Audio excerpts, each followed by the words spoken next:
Puluhan petugas gabungan Propampolda Sumsel sama POM TNI lakukan razia ke sejumlah tempat hiburan dalu di Kota Palembang. Juru razia dengan sasaran anggota Polri atau TNI ini terhitung ada 4 tempat hiburan dalu yang didatangi petugas, diantaranya tempat hiburan Jeru Hotel berbintang di Jalan Sukamto sama tempat hiburan dalu di Jalan Soekarno-Hatta.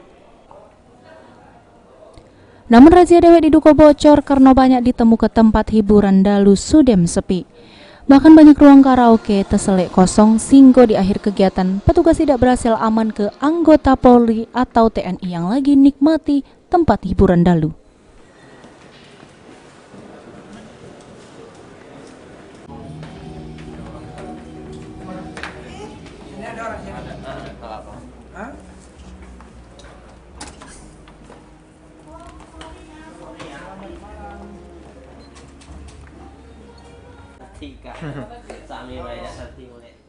Menurut Kaurbin Propampolda Sumsel Kompol Jafet jelaskan, razia ini dilakukan untuk penertiban sama penegakan disiplin terhadap personil Polri maupun TNI yang kerap berada di tempat-tempat hiburan dalu. Asalnya belum ada ditemukan anggota yang berada di tempat-tempat hiburan dalu.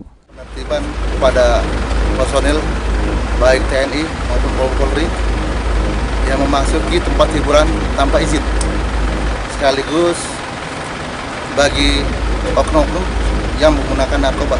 Jadi kita monitor dari oknum TNI maupun oknum Polri serta ASN sementara nihil. Dan operasi ini kita akan Aji Delia, Abi dan Riwanto, PAL TV.